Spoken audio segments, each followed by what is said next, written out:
And we're going to talk about wall-crossing functors. So these two letters, WC, for purposes of this lecture, mean wall-crossing. So the plan is that I will first define translation by modules.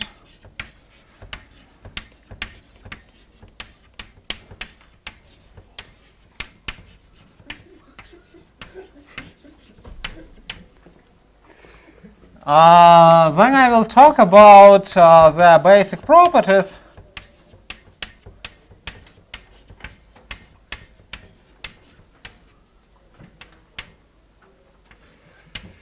And last not least, we'll talk about perversity.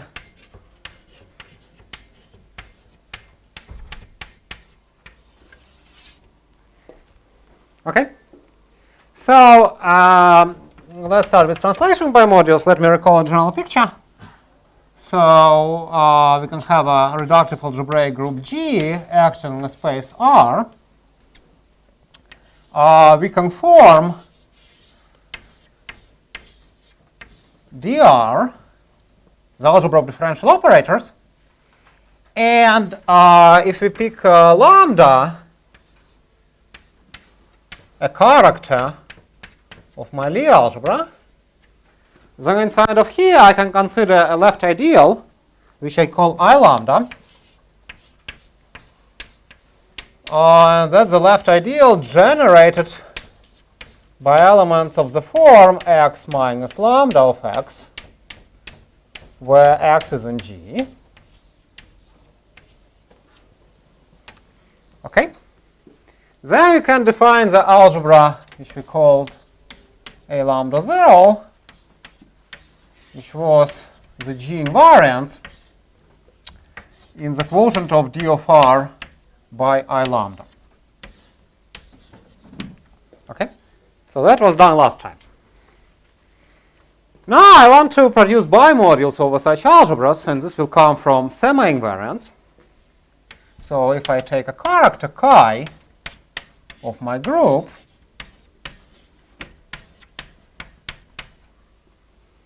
and if I have some G module M, then I can talk about semi-invariance M G chi, which by definition is all elements of M such that G applied to M is chi of G times M. Okay? And what I'm going to consider, I'm going to consider the fellow that I will denote by A0 lambda chi. And this is going to be the quotient of dr. So we take dr mod I lambda and then take G chi semi-invariance. Okay? So on this fellow, we have an action of A lambda 0 from the right.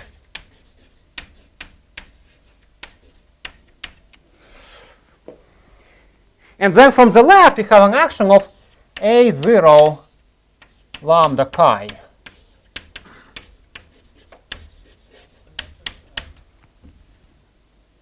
It's not an algebra, it's A lambda chi. This, no. I'm explaining what it is. So this algebra, our initial algebra, acts from the left. Let me write x here. That's just an element of notation. It means Hamiltonian reduction with respect to stability condition 0, okay. The fine one. Okay. So that's not an algebra, but it carries an action of A lambda 0 from the right, and also A lambda 0, sorry, yeah, you're right, lambda plus chi from the left. Okay? And these actions commute.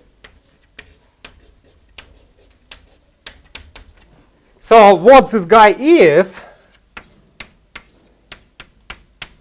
this guy is a bimodule over A lambda plus chi and A lambda. And that's a so-called translation by module. So this is, you can also think of it as home over d of r from d of r over I lambda to d of r over I lambda plus, right? I can, but I'm not going to. Okay, so this was a general picture. Well, our situation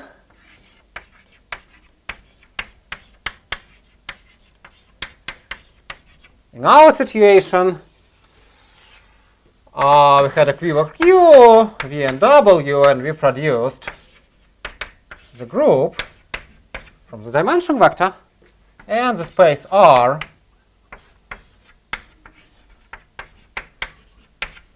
from this triple. Okay, and we are going to apply this construction of translation bimodule to this situation here. And in this situation, one can sort of explain the meaning of this bimodule.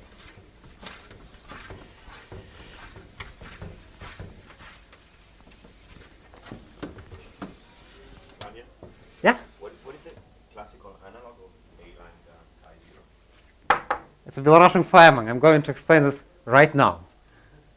Okay? To explain a lot of things with the Belarusian Feynman. So, a remark. So, from chi, I can produce a line bundle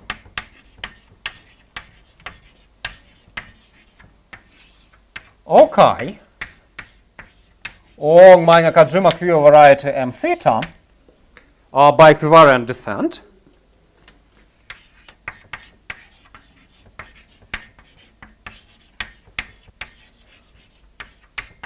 So that's alignment. And I claim that this A0 lambda chi should be sort of thought as a quantum analog of this line bundle. Let me elaborate on this.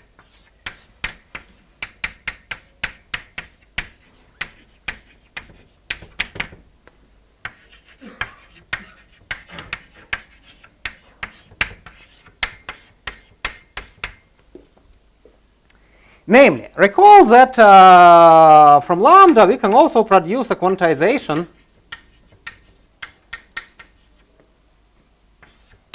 A lambda theta of M theta, which is a sheaf. And moreover, we can produce this translation sheaf. Now, chi also gives rise to A theta lambda chi, which in fact is a unique quantization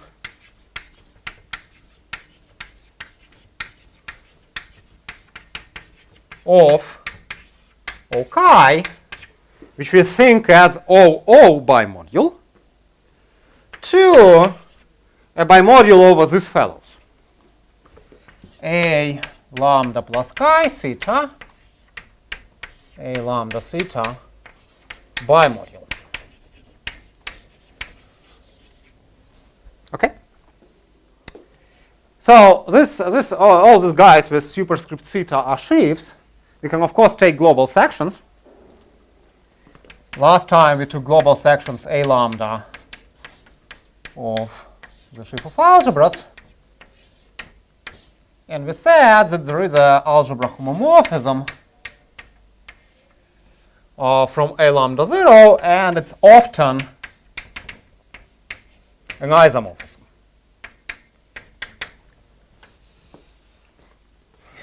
You can do the same thing with bimodules. You can take the global sections of the sheaf,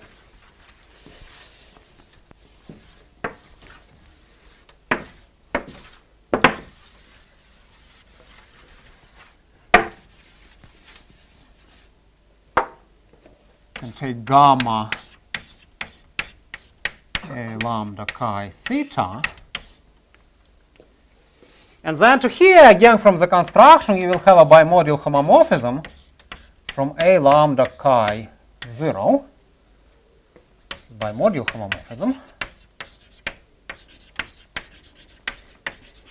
And the question of when this is an isomorphism is more subtle, although it's an isomorphism whenever we need it. That's an isomorphism whenever we need it to be an isomorphism. So sometimes isomorphism.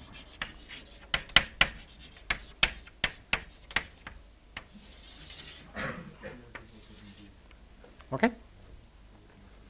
So that was an explanation of why this fellow should be thought as quantum analog of OK. Okay. All right. Now, why should we care about translation by modules? The answer is because they give functors. So, reason to care about A lambda chi 0 is tensor product functors. We can have functors between abelian categories, like A lambda chi 0 tensor over A lambda 0.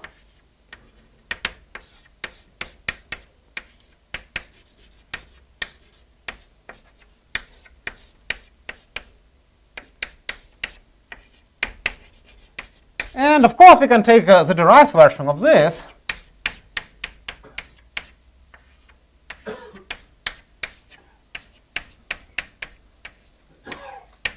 If you go between bounded from above or derived categories,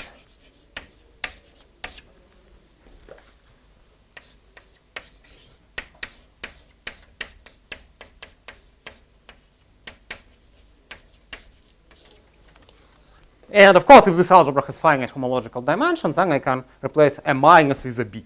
Okay. All right.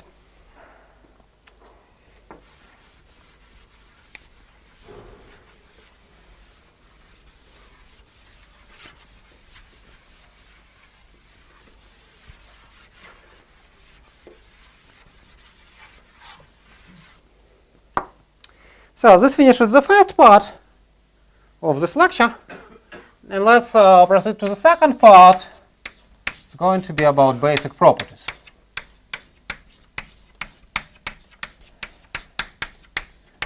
So the question that I want to address here is, when are these functors equivalences?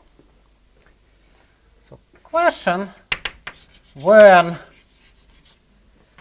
A lambda chi 0 gives abelian, or maybe derived, equivalence of A lambda 0 mod and A lambda plus chi 0 mod. So I need some sufficient conditions for this to hold.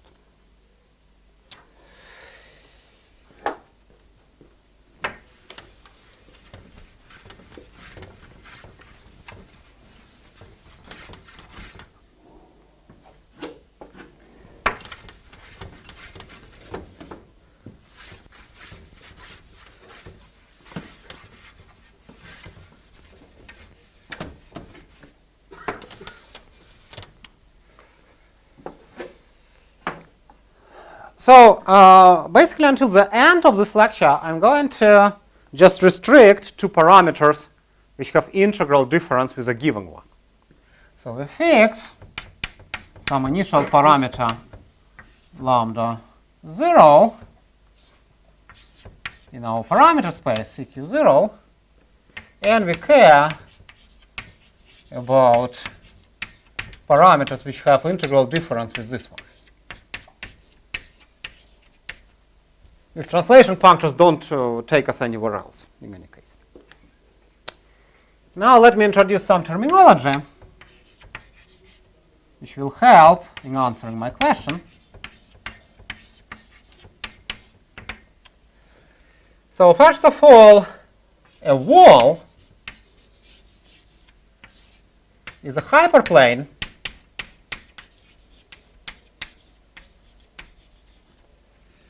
of the form, well, I take all lambda that pair with 0 by 0 with some v prime, where v prime is less or equal than v, component-wise, and moreover, v prime is the root of my Cosmudi algebra G of Q. Okay? So we've already seen this in the first lecture when we discussed smoothness of Nakajima Q varieties. Okay? So second piece of terminology, we say that a wall, so a wall given by V prime,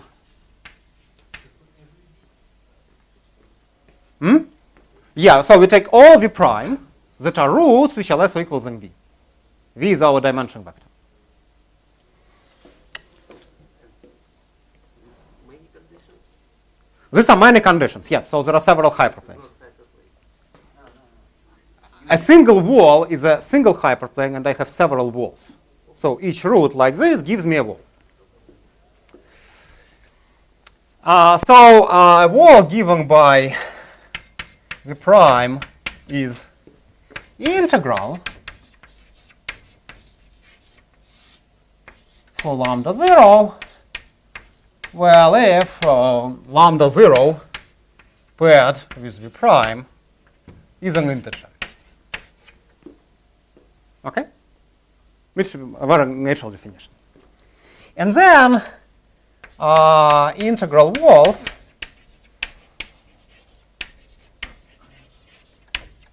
split my lattice lambda 0 plus zq0 in two regions which I will call chambers.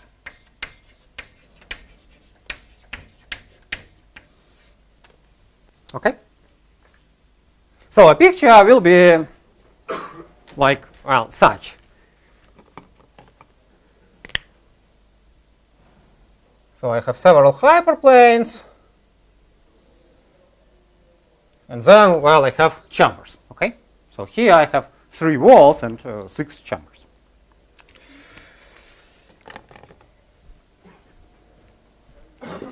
So now with this terminology, I can give some version of the answer to my question.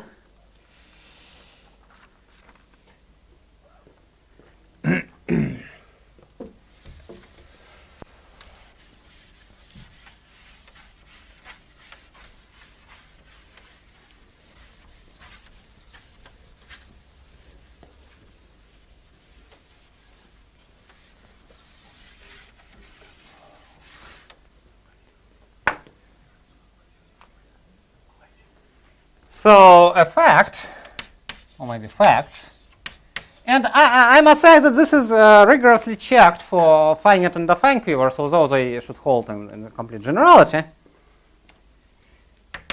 Would you repeat what is checked?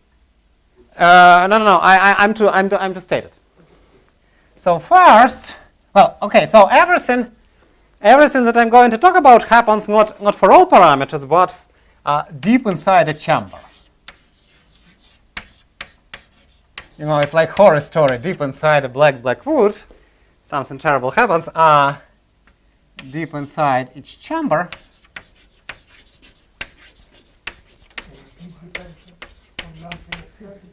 I'll tell you.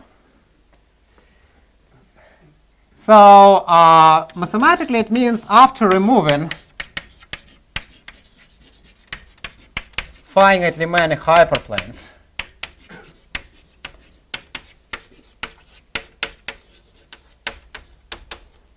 parallel to walls,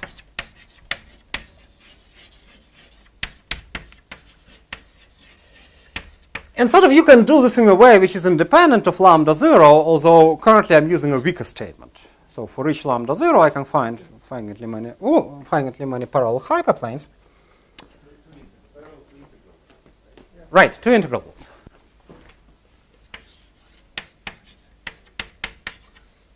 So in the picture, it will look like such. So let's say I'm removing these walls, and also I remove, well, say this hyperplane, and this hyperplane, maybe this hyperplane, maybe this hyperplane, and this hyperplane. Well, this is to be removed. Okay? So I have some bad parameters, which I throw away. And then the remaining parameters sort of establish some nice behavior. Namely, we have the following. So if two parameters, lambda 1 and lambda 2, both living inside of my lattice, are in the same chamber,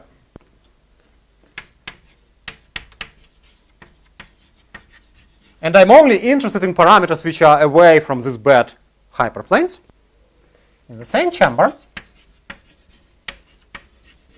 then my functor, which goes from lambda 1 to lambda 2, is an abelian equivalence. Then let's see, lambda 1, lambda 2 minus lambda 1, 0, tensor over A lambda 1, 0 is abelian equivalence. Okay? And I will have a name for this functor. Let me call it curly T lambda 1 goes to lambda 2 as a translation equivalence. So the picture is that, well, let's say here,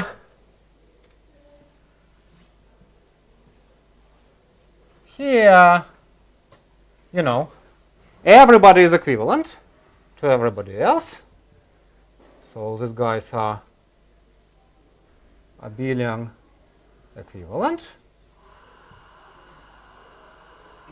And here,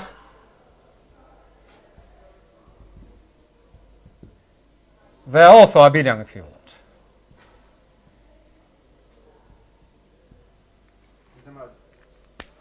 Do you expect that actually these green hyperplanes are abelian? Not necessarily that you don't have to remove them, but hard to prove it? No, we need to remove something. Think about the Grassmannian case or projective space case. So it's an equivalence and also composition. They compose nicely, yeah. When they are equivalent. When they're equivalence, when they're not equivalence, there is a natural homomorphism from tensor product to an individual bimodule.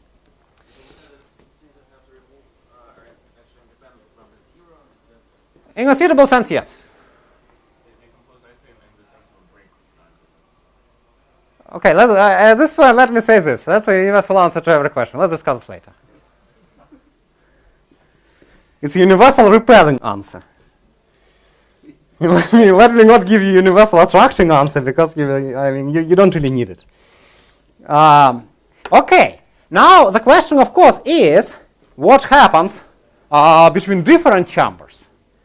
And the point is that between different chambers, my functor is derived equivalence.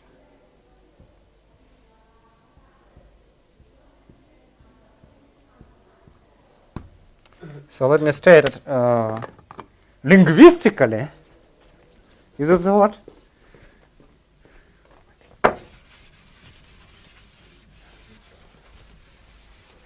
So this was an artistic statement, and now you're going to get a linguistic statement.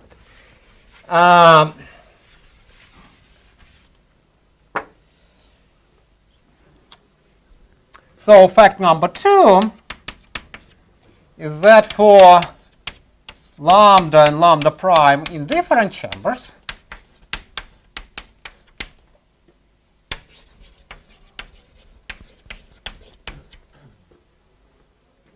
the corresponding functor, which I will denote by WC from lambda to lambda prime, and this is derived tensor product with a translation bimodule,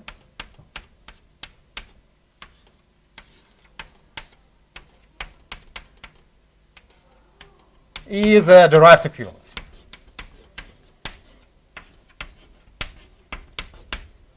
Okay? So this is the second nice fact. And finally, But now, lambda prime don't need to be deep in this. no, they're always deep in the chamber. Everything is deep inside. It just means that they're not green. Right.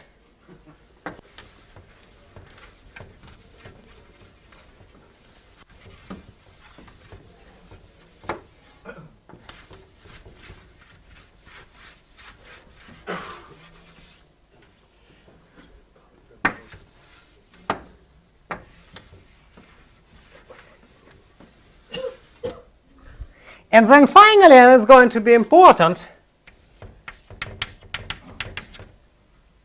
is that wall crossing functors only depend on chambers.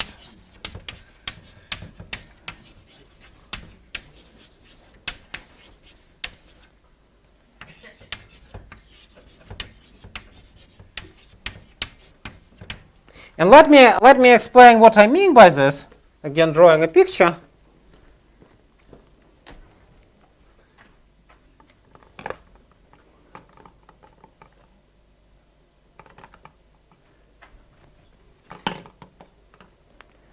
So if I have like two chambers,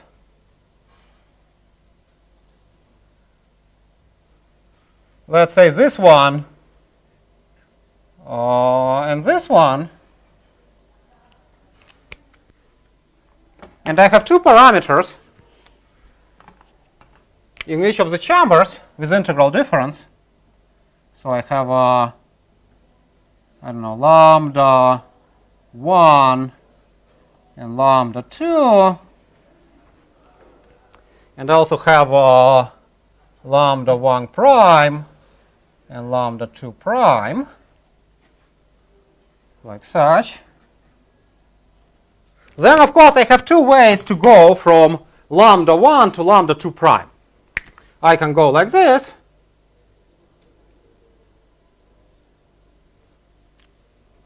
right? And I can go like this. So in each of the compositions, one functor is a t, and the other functor is wc. And so the claim is that these compositions are the same. So two compositions are the same.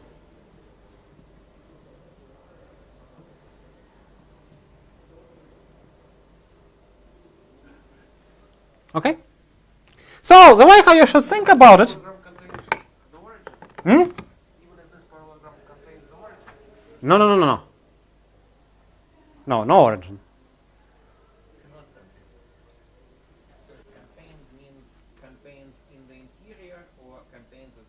No, everything is deep inside. So these are far, far away. These are far, far away. It can contain the origin. It's not relevant. In this picture, it doesn't, but okay. All right. So the way how you should think about. But what happens if you go to the opposite wall?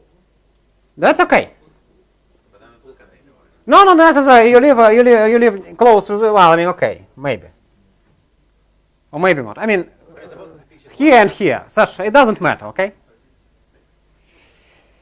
So what I was going to say was the following. So the way you should think about it is that you have one triangulated category, and inside you have T structures which depend on a chamber. Okay? Well, that's a good way to think about this whole story. Okay.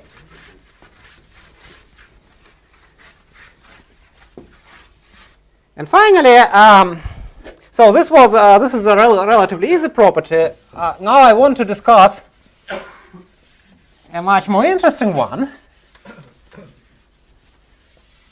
and this is perversity.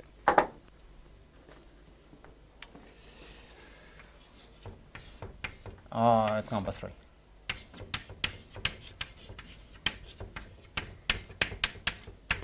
So it turns out that some of the wall-crossing functors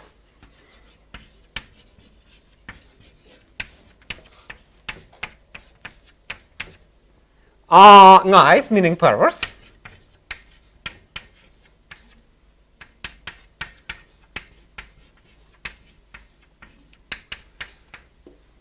and it is this property which greatly helps when I describe K0 finite dimensional representations.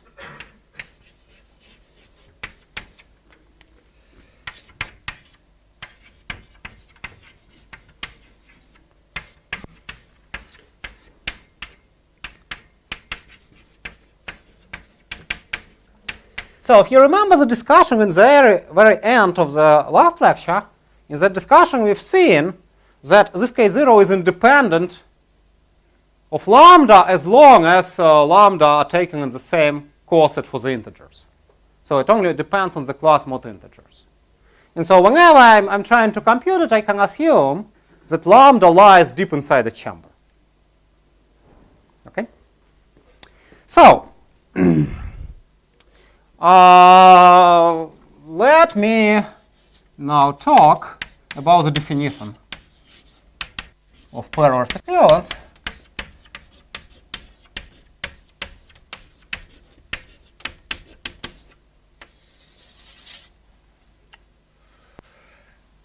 So I have two abelian categories, C1 and C2.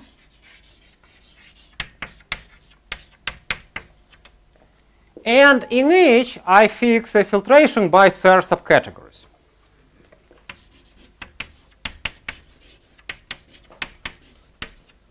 Are they full subcategories? Yes, full Ser subcategories. By full Ser subcategories, like such, so I have Ci, which is Ci0. Inside, I have Ci1. And so on, I have Ci k, and inside I have 0. Finite filtration by Ser subcategories, yes. So definition. A derived equivalence phi from dB C1 to dB C2 is perverse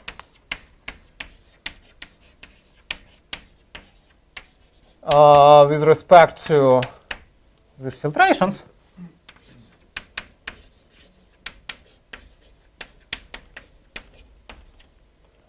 if the following holds. So I'm going to write conditions, and the way how you should understand.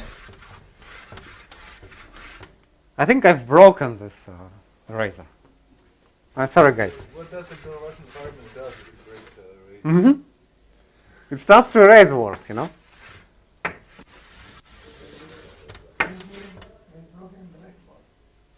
Okay, I don't know.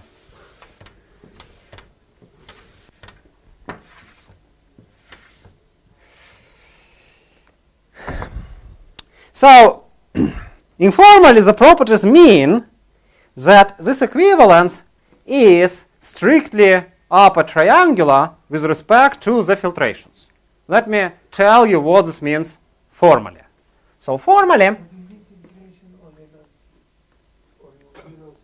filtrations are going to be recovered from the equivalence. But it's convenient to state the conditions using the filtration. So conditions are the following. So for all objects M in C1I and N in C2I, we have the following conditions. First of all the homologies of phi of n are contained in C2I, and all the homologies of phi minus 1 of n are contained in C1I. So my equivalence preserves the filtrations. Then comes upper triangularity condition, and it says that if L is less than I, then HL of phi m is 0. And if L is bigger than I,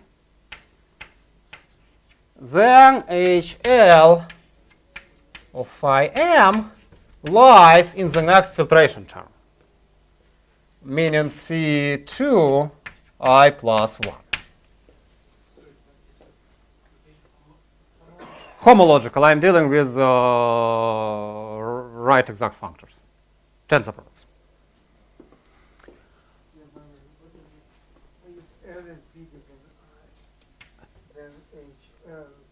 HL of phi m lies in the next filtration term. Okay? So now there is only one homology group that I didn't mention, and this homology group HI. And so the condition here is that HI computed at phi of something gives you an abelian equivalence between quotients.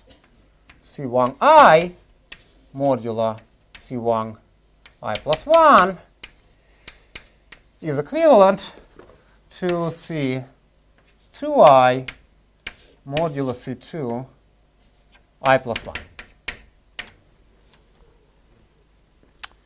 So that's a condition, and for example, classical reflection functors from Lie theory are perverse with two-step filtrations. All right. Why is it pretty clear that useful? Could you say worldwide? Let me tell you a useful property. So from the last part, you see that perverse equivalence defines for you a bijection between simples. Yes. Usually you care about categories of modules over finite dimensional algebras. Now, so every perverse equivalence gives you the following combinatorial data. To a simple object in the initial category, you can assign a simple in the other category plus a number, which is homological shift. And an exercise for the audience is that this defines perverse equivalence uniquely. So these are nicely behaved equivalences which are very combinatorial. In other words, if you are given a category and this data, yes, then the second category is uniquely determined. Yes. And a number attached to anything below. I mean, assuming probably that you have a row of finite length.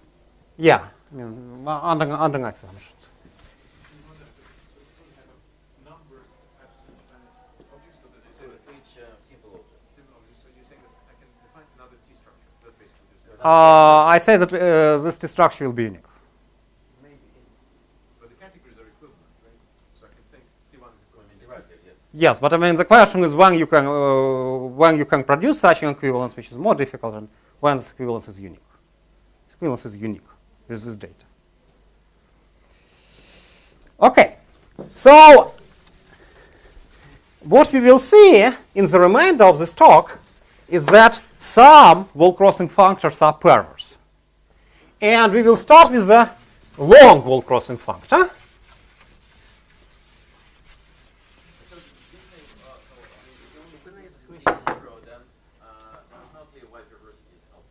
Hmm? If you only care about K0, then it's not clear why reverse. Sasha will get there, maybe. Can I ask a question about inverse? Suppose I have C1 is equal to C2 and phi is like that. Mm-hmm. So then I can have different filtrations if they all will. No. I have this condition here. So an abelian equivalence is perverse with a trivial filtration, but with no other filtration. All right, so let's talk about long wall-crossing functors.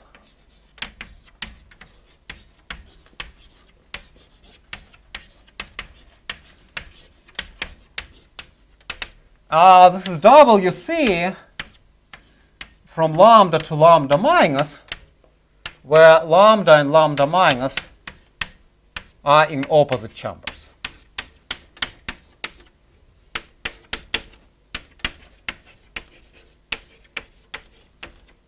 Well, like such.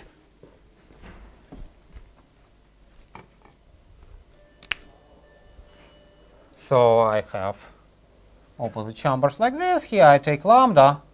Here I take lambda minus.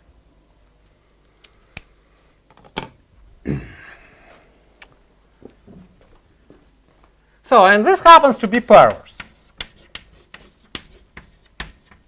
And now I'm going to describe the corresponding filtration. So, for this I will need the notation.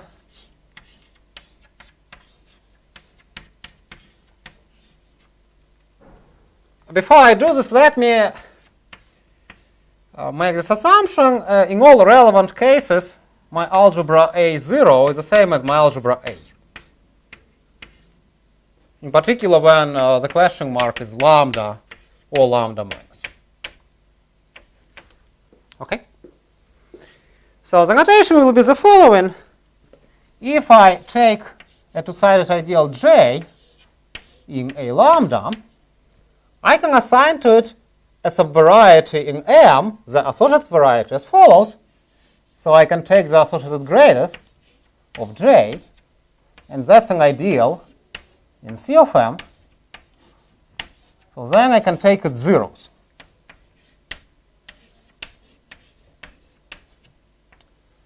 And I will denote it by V sub J.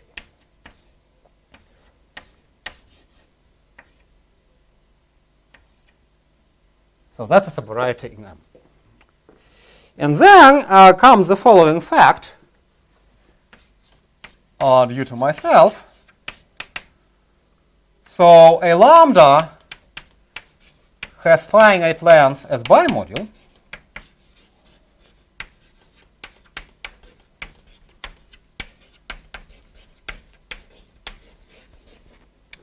In particular, what I can do, I can, for each number I, from 0 to 1/2 the dimension of M, I can produce the ideal J lambda I inside of A lambda. And when I talk about ideals, I mean two-sided ideals.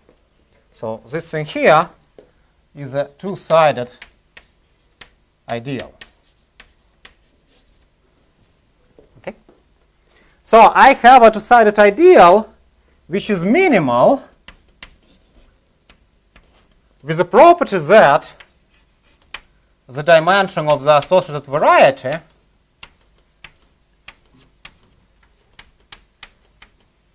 is less or equal than dimension of M minus 2I. Okay? So, for example, let's do a sanity check. What do I get when I is equal to 0? Then I take the ideal 0, right? It's definitely minimal, and it definitely has the property that here I have equality. Okay? And let me point out that this number here is always even because the associated variety is a union of symplectic leaves, of which I have finitely many.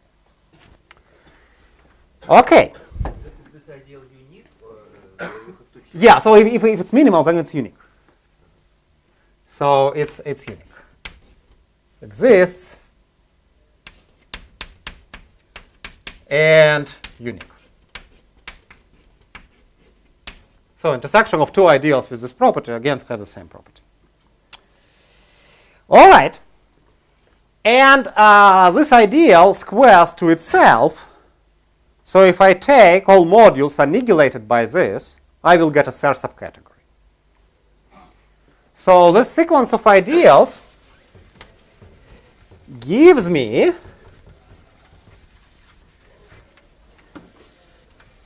filtrations by third subcategories.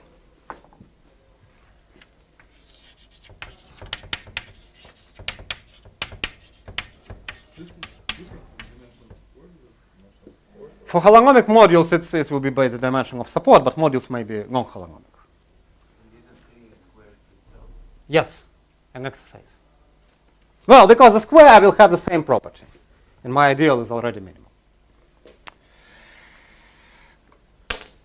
Okay, so we have filtration by third subcategories. So I have the whole category A lambda mod, which is just A lambda modular J lambda 0 mod. Inside, I have A lambda modular J lambda 1 mod, and so on. Then I have A lambda modular J lambda 1/2 dimension of M mod. And then I have 0. Okay? So just keep in mind that some some of these ideals may coincide, so these inclusions are not strict. It's just some inclusions. Now, what can I say about this algebra here? Well, this ideal, this last ideal, is minimal ideal of finite codimension. Associated variety of dimension 0 means ideal of finite codimension. So this minimal of finite codimension. And so this whole thing here is just the category of finite dimensional modules.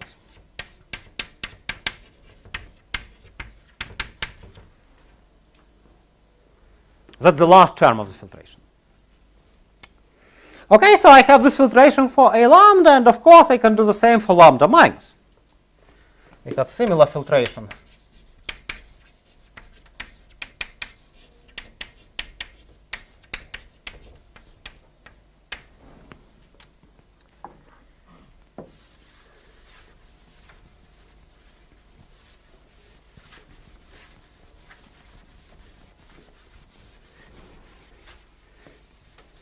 And of course, the result is what you now expect it to be. It's a theorem due to myself.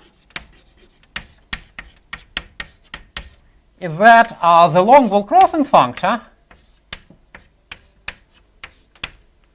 which goes from dB A lambda mod to dB A lambda minus mod, this functor is perverse equivalence with respect to these filtrations.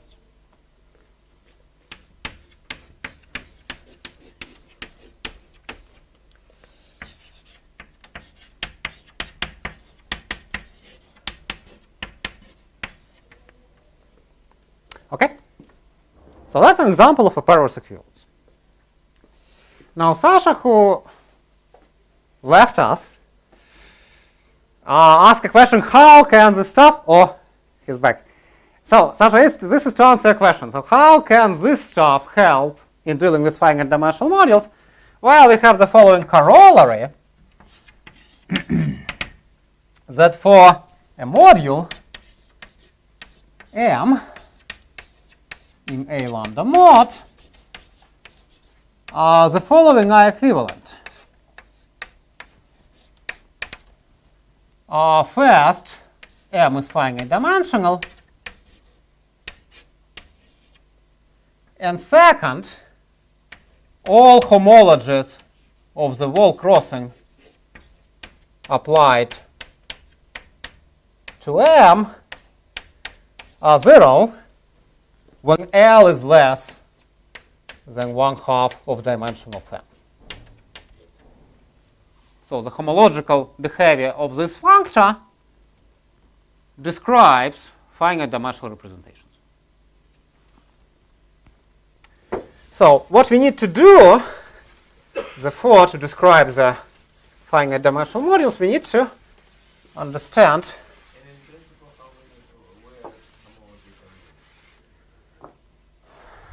from 0 to half the dimension. You don't have anything beyond that point. Yes, just one homology property. And the last one. So, okay. So that's nice, but you know, it's difficult to deal with the long wall crossing functor directly because it's too long. Okay, it's too long a functor to study. We need to sort of cut it to pieces, and we can do it.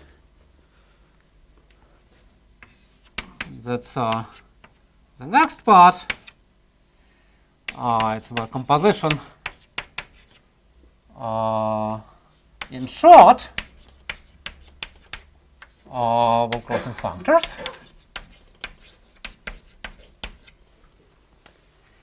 And it's based on the following result of Braden, Proudfoot, and Webster.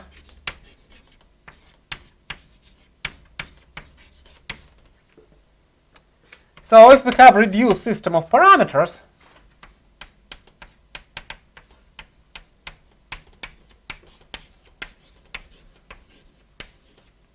So let me write a formula and then explain on picture what I mean by this. Then wall crossing functors compose nicely. So if you want to go from lambda 1 to lambda k, it decomposes into WC from lambda k plus 1, k minus 1 to lambda k and so on. So the first functor is WC from lambda 1 to lambda 2. Okay? So let me draw a picture of what I mean here.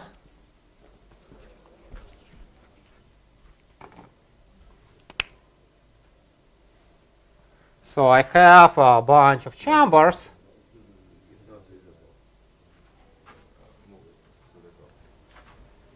Is it better? So I have, say, lambda 1 here, and lambda 2 here, and lambda 3 here, and lambda 4 here. And to go like this is the same as to go from lambda 1 to lambda 4 directly. Okay? So the sequence is reduced means that when I go this way, I cross each wall at most once. I never cross the same wall twice. Okay, and this is basically some generalization of reduced decomposition of an element in the well group. All right. So now, with some cleverness, and Rome and myself have had a little bit back in the day, we can reduce the study of a long wall crossing functor to the study of short wall crossing functors. And short wall crossing functor, of course, means that I only cross a single wall. So the last thing that I'm going to explain in the remaining, 7 minutes is perversity for short wall crossing functors.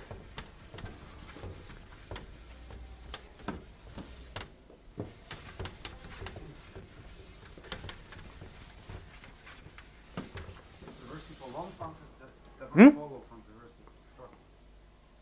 No. Composition of perverse equivalences doesn't need to be perverse. Sometimes it is, sometimes it is not.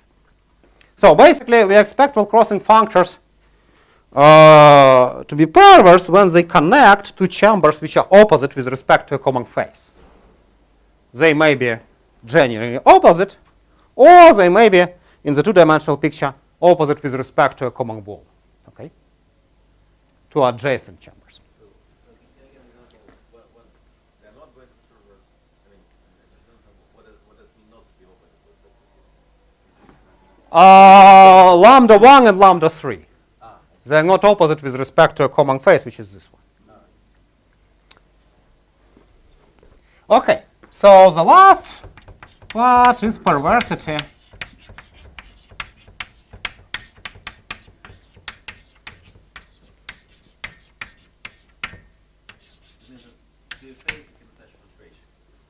Yes.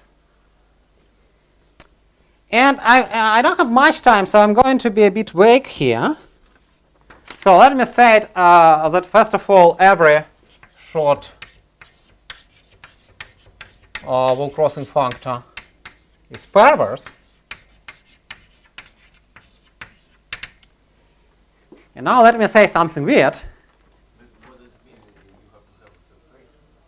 Yeah, but again, if your functor is perverse, it's perverse with respect to a single filtration. Now I'm going to wave my hands around what filtrations I take. And filtrations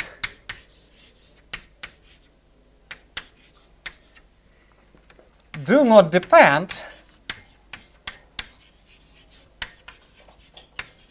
on where the wall is crossed.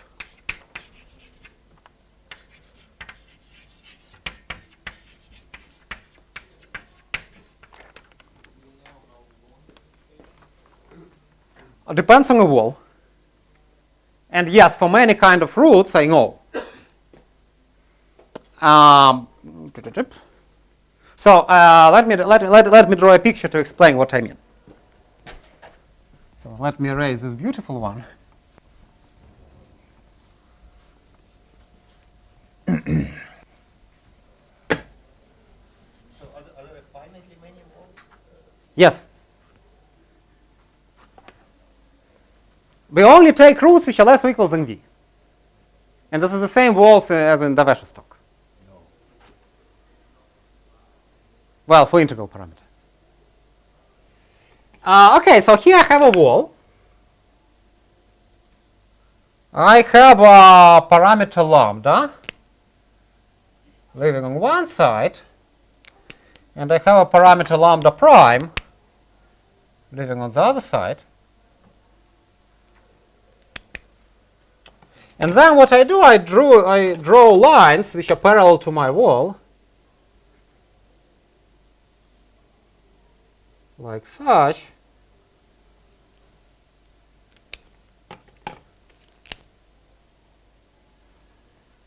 And no matter how I shift my lambda, so let's say I have lambda hat here. So the difference is fixed. And then I have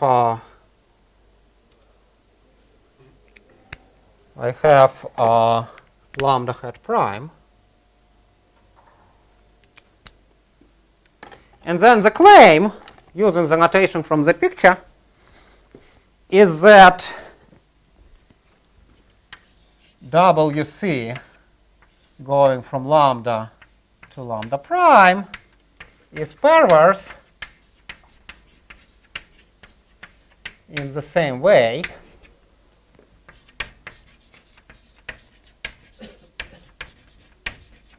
as WC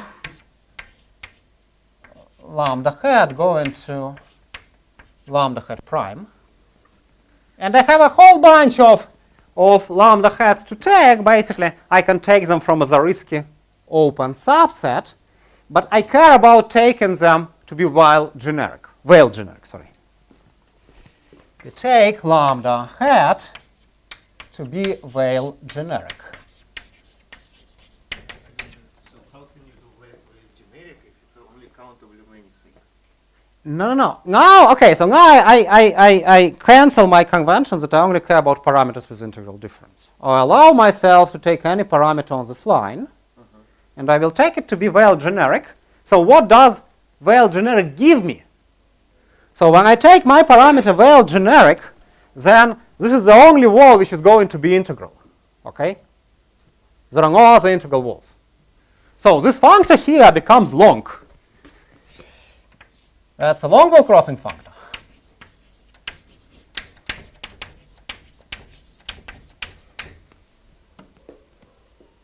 And so we sort of understand what filtration we need to take, and then to get a filtration on A lambda mod, we kind of degenerate this filtration from A lambda hat.